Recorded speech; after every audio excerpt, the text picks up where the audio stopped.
Oh, it's here. And that is actually a Spanish symbol, so that is actually a Spanish colony. It's just called it New Aragon. That's funny. That's very funny.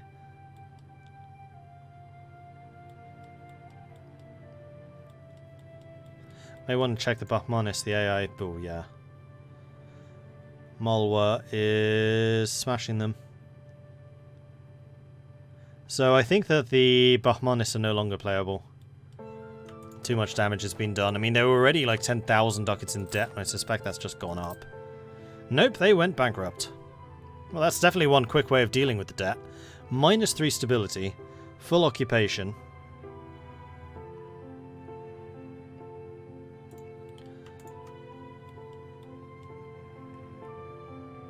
That is Malwa. Occupied by Malwa, it says right there. I know that this is Britain, but Britain's not allowed to attack the Bahmanis because it's protected.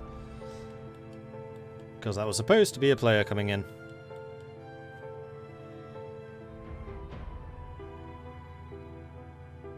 How many secret goals does each player have? 1. So each player has 5 goals, which you can find at this link here. So if you are interested in what the goals that the players are going after are, you can find all of those there.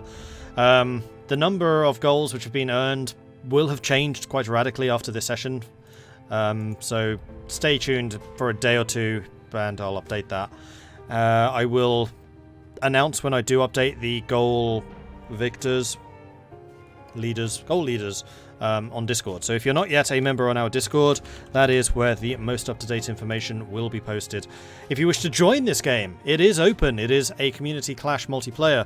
And I basically announce every week which nations are available for play. So at the moment it's Bengal and Mali. Those are, and I think Jompa. Yeah, it's the 3 of them. Bengal, Mali and Jompa are all playable nations at the moment if you wish to join in. And I will be opening more nations over time as we get the players to fill those and as the players basically keep pushing east. So Japan will probably open fairly soon. Lanzang will probably open fairly soon. Brunei, possibly Pegu. We shall see. But at the moment, the ones I really want to fill, Jompa, Bengal and Mali, and I probably won't open any until those are done. So if you want to join in the Indian Thunderdome, that's how you do it. So if you actually wish to join, then please do not just tell me in chat. You need to go to the Discord, which I just linked, and I shall link again, just to make it easy. Go there, and then send me a message saying which country you want to play as. So Mali, Bengal, or Jampur, those are going to be the available options for picking a country. Do I allow people to play as somebody's colonial nation? No. You're not allowed to play a vassal or a colonial nation unless it starts as one. So, like, you can play as Sweden under Denmark, which is a personal union rather than a vassalage.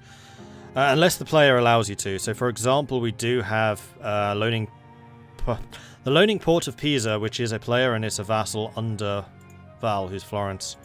That was an agreement that those 2 players have made, in which case it's fine. But just coming in as a off-the-street stranger? Sorry, no.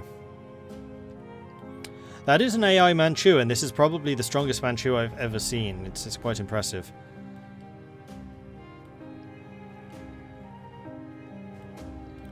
Meanwhile, any other colonies springing up? The Netherlands are over there. The Netherlands have a couple of little ports. We have a very strong showing from Portugal colonizing down here, taking up the entire coastline to make sure that nobody else can get in on the action.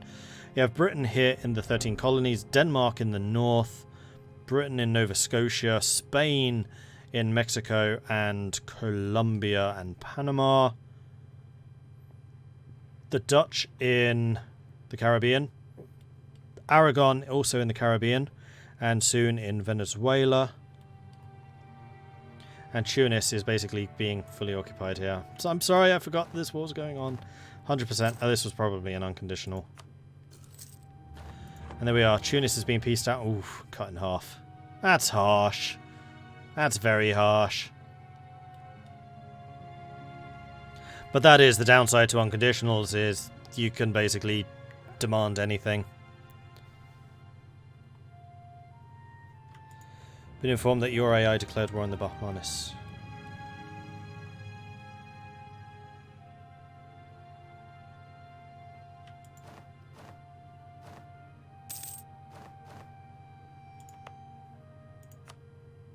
They did. You're not occupying anything, though. Oh, no you are. Mahikantha. There. Plus, you could also take out the rebel-held territories. Yeah, Bahmanis are definitely dead after this. And I'm definitely making a new rule, saying if you don't show up for the first session that you're supposed to show up, I will not be protecting your nation. And I think I'm only going to give out the final secret goal when you actually show up for that first session. Anyway, Florence is also in this war, going for Tunis. Tunis is at war with Florence and the port of Pisa. I think that this is GG Tunis at this point. So Tunis will be moving. How much development does Tunis still have? 70. Yeah, that's definitely a GG.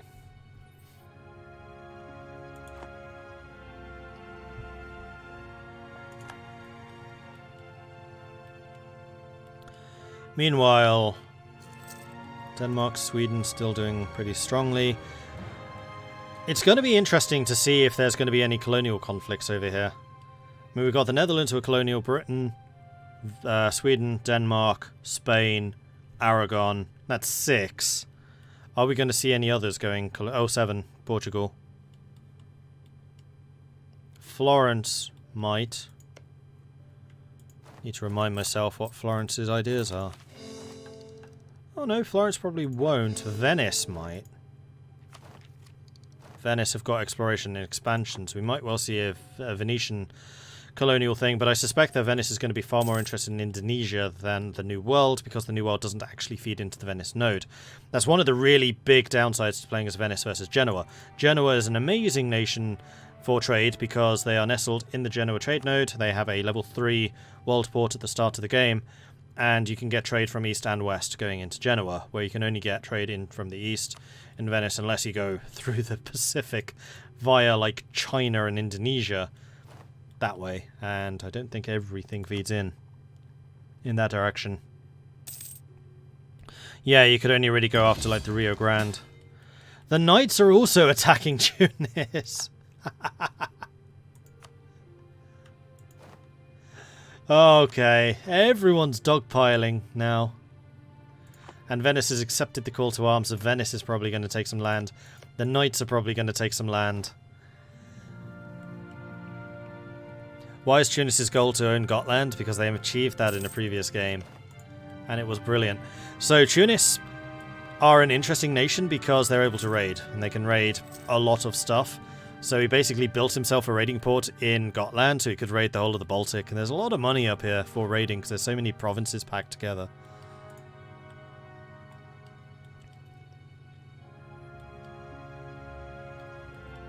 Here come the Knights Army.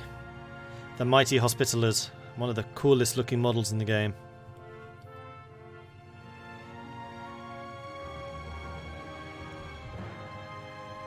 That was Morocco, but the way I set this game up initially, I wasn't expecting to have this many players wanting to join, is you could play as a Berber state. So it was either Tunis or Morocco. You could play as a Spanish nation, either Castile or Aragon. You can play as a British nation, either Scotland or England. But we're getting so many players that I basically opened it up. So we could have had a Tunis and a Morocco. And we did have a Scotland and a Scotland and an England. And also a Venice and a Genoa. I think I did eventually open up Milan, so we could have had a Florence and a Milan. But initially it was an either or. Same with Scandinavia. You could play as one of the Scandinavians, but eventually we got to Sweden. The Knights are doing surprisingly well. The Knights have been playing a very good game. I mean, the Knights are surprisingly strong, and I think that they are on an entirely raid-based economy. Like, I almost never see them with actual money. But I do wonder who they've been raiding. So, if we go to the Knights, diplomacy, opinions. That's the wrong nation. I want to see the Knights. Here we go. So Tunis, raided coast, Ottomans, raided coast, France, raided coast. Interesting. The Knights will be going after France, Florence, Britain, Pisa, Mamelukes, Galicia, Not Austria. Not QQ. Yeah, these are just the normal ones. So the Knights have been pretty much raiding with just impunity. Ooh, the Commonwealth's offering the Knights an alliance. Now we know that there's competition between the Ottomans and the Knights. And the Commonwealth wanting to ally against one of the main antagonists against the Ottomans. And the Ottomans have just lost a lot of power. Shenanigans! We're definitely seeing some shenanigans. Not too many Catholics left, so there are basically everyone's a Knight's target. That is true. Which is a little unfortunate for the Knights, because a lot of the Knights' goals are not nation-specific. They are just like, Catholics need to own this, Catholics need to own that. And the Knights' life would have been made a lot easier had the Papal State still been around. As a player.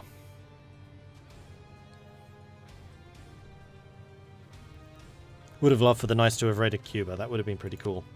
Why is fewer pausing?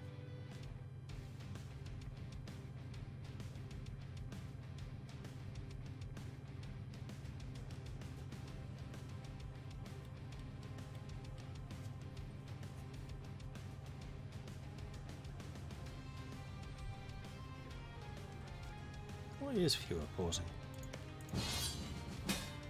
Oh. Oh.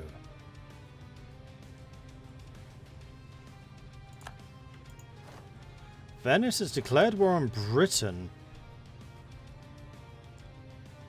Venice, Manila, Porto Serenatia, Sulu, and the Knights. Versus Great Britain, Berar, and the 13 colonies. So I think that this is Venice trying to kick the British out of the Mediterranean. And immediately peacing out.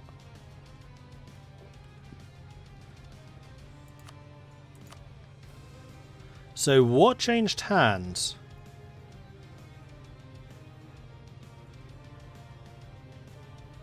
And also, was that an offensive war by Venice or by Britain? I don't know what just changed hands there. Britain declared war on Venice, okay. Hello, hello. Hello. How's it going? Who's this? Hey, Oli Victor. Hello. So you stayed... Sorry, go on. You had fun watching that war? Which one? The one that you weren't in? Yes, that one. Yeah, I had great fun watching that, and you were conspicuous by your absence. Yeah, well, Prussia for some reason called me in that war without even, like, giving a heads up, like, oh, I'm going to do this, so I white beast. Okay. And then Calico was like, hey, join in, I will give you money and stuff, and land, and I'm like, yeah, this doesn't look too good for you, and especially not for me if I'm gonna join, because Prussia, Commonwealth, Russia, and Sweden all joining in, and there's no real land connection to make French troops join in, as well as French having to deal with the Ottomans. Like, yeah, I'm gonna stay out and just earn money. That's reasonable. Like you and Venice, except for Venice's mighty backstab at the end, which basically killed the Ottomans. It was quite impressive. Yeah, but as I understand, that was kind of the thing they were planning on all along. Like, Venice, stay out. As soon as the Ottomans are in here, trap them. Interesting. And I saw Venice immediately killing the Ottoman transport fleet, so yeah, it was pretty bad for the Ottomans. Yeah. And as I understand, his allies are not happy that he didn't just join up in the north and try to get at the Calico. Yeah. Yeah, I had a talk with a couple of the players afterwards, and I could definitely see that undercurrent. Yeah. I mostly just want to join in here to say, like, I don't think we're gonna reach the year 1600 in this session. Probably not, seeing as there's 22 minutes to go. Yeah, and I'm not gonna be here next session because of work. Okay. I kinda hope we would reach 1600 this session, so I'd like to point out that I have 3 goals, and I just need that secret one, and I should not say this in public, but whatever. I don't care anymore. It's fine. I was aware of that. It's possible that you could try and get a substitute for next week. Yeah, I'll try, but I'm not sure who I could trust in doing that. Fewer, possibly, because he's currently subbing in for Cologne. Yeah, I could ask him. That's a good idea. CPM, maybe? Because I think CPM was also talking about subbing. So there are people that you could definitely talk to. You don't necessarily need to tell them the secret goal. Just say it's going to be completed. You just need to survive until 1600. Yeah. Sounds like what I could do. Also, I wanted to just see, did you notice the very stupid thing I did with my navy? No. What very stupid thing did you do with your navy? Well, I had it on the naval limit maintenance on low. Right. I upgraded my transport fleet, and then I brought it back up again and decided to, alright, I'm gonna transport my troops to America for war. It had not repaired enough because I forgot about upgrading, so I lost my entire transport fleet and half my army. I've got to admit, that is a thing I have never done, and I'm kind of amazed that I've never done that, because that would be very easy to do, but yikes. Painful. Yeah, so I'm not happy with myself. Like, wow. So yeah, now I'm gonna have to spend money to... I've rebuilt my army, and now I'm gonna have to rebuild my transport fleet. Whoops. Well, at least you have no loans or anything, so your economy should be somewhat healthy, although you're losing money at the moment. Yep. Too many heavies. I mean, honestly, one can never have too many heavies, but yeah, they are quite expensive. You can always mothball them. You can always what? Mothball them. Oh, yeah. That basically means that they'll go down to 25% condition, so don't do it somewhere that can be conquered easily. And then they'll cost like a fraction of how much they usually cost. There you go, 10 ducats immediately. Yeah, feels much better. But just, like, I would honestly recommend don't mothball the whole lot, especially if you're worried about players going after you. Mothball maybe all but 10, so you at least have some ships to respond to a threat, and then mothball the rest. Just a little hint for you. Yeah, thanks. That's a good suggestion.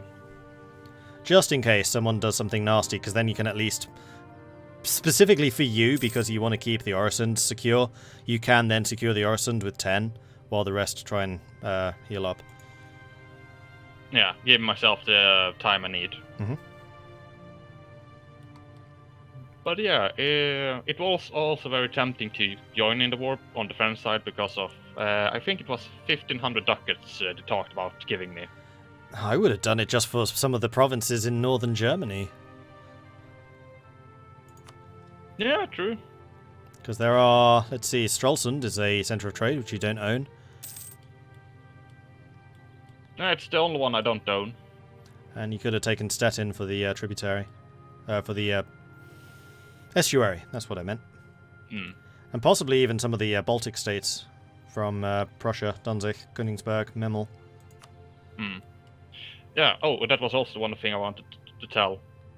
I got Bremen from Cologne. So you did. Well done. Yeah, I gave him money, and he gave me the land, so I feel like that's a good deal for me. I think that's an excellent deal, seeing as that is a centre of trade. Yeah, and it also has +5 on, no, +10 local trade power. And it only cost me, it cost me 500. That's a bargain. Now you just need to upgrade it, and then, yeah. Yeah, which is why I'm trying to make a colonial nation, so I can get that third merchant and upgrade that place. Mm-hmm. Makes sense. Which the British are going to fund.